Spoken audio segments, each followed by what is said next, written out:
Hablemos con. Hablemos con. Bien, a esta hora tenemos vía telefónica al doctor en Derecho Constitucional, Jorge Dugarte Contreras. Muy buenos días, doctor, ¿cómo se encuentra? Buenos días. ¿Con quién tengo el gusto de hablar, perdón? Por aquí conversa con Joan Álvarez, conductor del programa Punto de Corte. Muchísimas gracias por atender nuestra llamada, doctor. Ajá. Bien. Mucho gusto. El placer es nuestro, por supuesto. Nos ha motivado comunicarlo el día de hoy. El tema que ya hace unos días acaparó lo que fue la atención nacional e internacional, fue lo que es la inclusión de Venezuela en lo que es en la Comisión de Derechos Humanos de la ONU, luego de un marco de denuncias de violaciones de los derechos humanos que se han generado en Venezuela, denunciado por la misma ONU, específicamente por Michelle Bachelet, en donde muchos venezolanos se explicaron, pero si se han generado este tipo de informes, este tipo de denuncias, ¿cómo es posible que Venezuela haya ingresado a esta comisión? Quisiera que usted nos pusiera un poco en contexto en cuanto a ello, si hay alguna explicación lógica para que esto haya sucedido. No hay, puede que haya explicaciones lógicas, pero no explicaciones fáciles para eso. Pienso que eso ha sido exagerado, o sea, hiperbolizado, tanto por parte del gobierno como por parte de la oposición. En definitiva, en la Comisión de Derechos Humanos está establecido que hay lugares en que tienen que ocupar ciertos países o ciertas regiones como Latinoamérica, Sudamérica, etcétera. Tengo entendido que uno de los países a los cuales les correspondía ocupar ese lugar era a Venezuela. Entonces, allí no hay condicionamientos, es decir, es como si una persona, usted y yo, estemos haciendo lo que llaman vulgarmente una cola para adquirir algo, o en un aeropuerto para abordar un avión. Cuando llega a su lugar, no importa que usted sea alto, bajito, feo o bonito, es su lugar el que le corresponde y usted tiene que pasar por encima de otras cuestiones circunstanciales.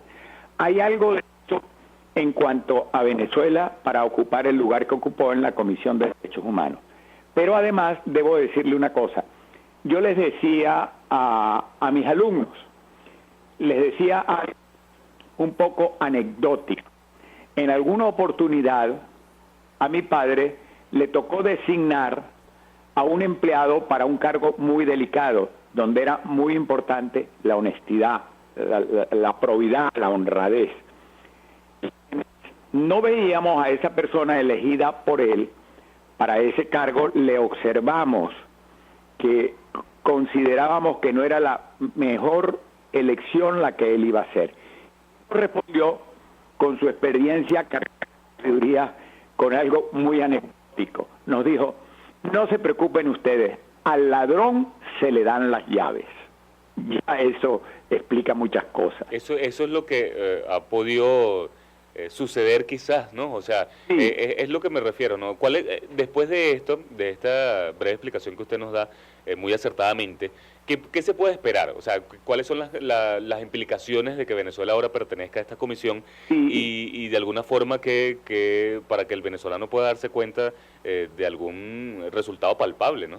Sí, bueno, si usted está señalado o indicado como un ente violador de los derechos humanos, y yo lo llamo para que usted ocupe un lugar importante en una comisión o en un destino que tiene que ver con los derechos humanos, yo en cierta forma lo estoy retando y le estoy diciendo, usted que no es en teoría la persona más indicada, yo lo estoy buscando para que ejerza ese cargo. Ve a ver cómo se va a desenvolver, qué ejemplo va a dar, qué actitud va a tener, qué conducta va a tener en el lugar donde supuestamente se configuran las antípodas a como usted viene actuando.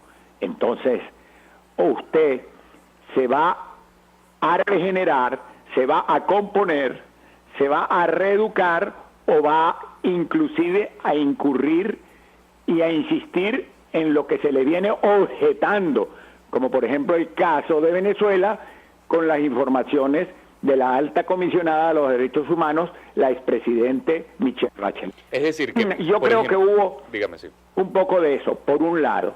Por otro lado, no nos olvidemos que existe la Asociación de los Países, la MNOAL, algo así, no alineados, que son más de 100 países que están en ese grupo de los no alineados. Venezuela está en ese grupo necio, diría yo, de los no alineados. Y allí son como 120 países. 120 países son 120 votos en la Organización de las Naciones Unidas, que lo que tiene son, creo, 195 países.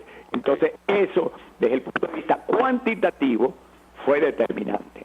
Bien, entonces allí estuvo el grueso de votos, por supuesto, para esta votación bastante importante que recibió Venezuela. De alguna forma pudiéramos suponer que pudiera entonces el objetivo, o digamos uno de las consecuencias que pudiera generar esta inclusión en esta Comisión de los Derechos Humanos es que Venezuela puede quedar más expuesto.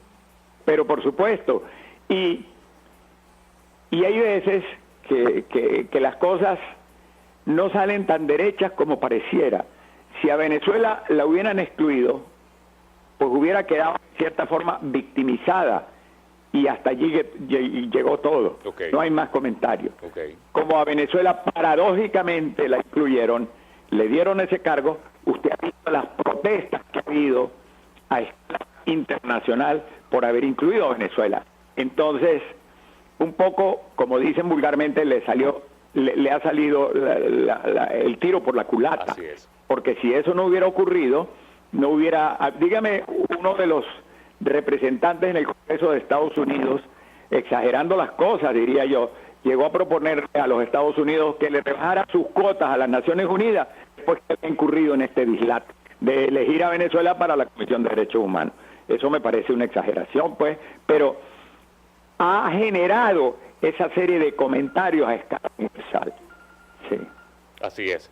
Así es, doctor Jorge. También es interesante aprovechar unos minuticos que nos quedan con su llamada telefónica. De alguna forma que nos dé su perspectiva de lo que ha sucedido en la región, ¿no? Se dice mucho de que el Foro de Sao Paulo ha podido tener influencia directamente en algunas de las protestas. ¿Me escucha, sí? Sí, ya le escucho, okay. Dígame. En la región ha estado convulsionada el último mes. Por supuesto nos incumbe preguntarle sobre su percepción de los hechos que han sucedido en Latinoamérica, si en efecto cree que estas reuniones del Foro de Sao Paulo ha tenido influencia directa en lo que es estas protestas sociales, las decisiones en las elecciones presidenciales, al menos en Argentina, en Uruguay también se espera una segunda vuelta, el retorno, lo que es la elección por cuarta vez de Evo Morales. De alguna forma se dice que la izquierda pudiera estar volviendo a Latinoamérica. ¿Tiene influencia esto, por ejemplo, con el Foro de Sao Paulo? Mire, yo pienso que allí se exageran las cosas también sobre la influencia del Foro de Sao Paulo. No quiero decir con esto que voy a eximir al Sao Paulo de tratar de influir en alguno de los trastornos que ha habido en Latinoamérica, por ejemplo, en Chile, en Ecuador, en fin. Pero no creo que sea tan determinante la influencia del Foro de Sao Paulo. No creo que sea tan determinante que mire lo que está ocurriendo en Bolivia, que cada día se agrava más. Y para nadie es un secreto que Bolivia es supuestamente un gobierno de izquierda, tirando a la extrema izquierda, o mejor dicho, amiga de los miembros del Foro de Sao Paulo. Y cada día la situación en Bolivia se agrava, y se agrava con razón, diría yo, porque Morales va a una elección que el pueblo desaprobó, porque él hizo un referéndum donde se le desaprobó. ¿Sí nos escucha? Bien, creo que hemos perdido la comunicación con el doctor Jorge Dugarte Contreras. Él es abogado en Derecho Constitucional. Precisamente ya estábamos a punto de finalizar la entrevista con el doctor, sin embargo muy interesante lo que él mencionaba sobre las posibles implicaciones del Foro de Sao Paulo, este movimiento de partidos políticos de izquierda en Latinoamérica, sobre lo que ha sucedido en la región las últimas semanas. También ha dado su percepción de los hechos de qué pudo haber sucedido con esta cantidad de votos que recibió Venezuela para el ingreso a la Comisión de Derechos Humanos de la ONU. Esta noticia ya por supuesto ya tiene un par de semanas de haberse generado. Sin embargo, es algo que no se le puede perder el paso. Ha ingresado a la Comisión de Derechos Humanos de la ONU. No es que el hecho histórico no solamente fue ese día y listo. Esto tiene repercusión, efecto y consecuencia en lo que van a ser los próximos pronunciamientos de la ONU en cuanto a violación de derechos humanos en la región, en cualquier país del mundo. Por lo cual esto no es periódico de ayer, y esto es noticia vieja. Esto es algo que hay que seguir conversando para seguir analizando y seguir, por supuesto, tratando de entender cómo fue que Venezuela recibió tantos votos, si ha recibido tantas denuncias, incluso de la ONU, de presuntas violaciones de derechos humanos dentro de nuestro territorio. 9:28 de la mañana, nosotros debemos ir a una pausa comercial, invitándolos a que se mantengan en sintonía de Radio Fe y Alegría. Ya volvemos con más de Punto de Corte Radio.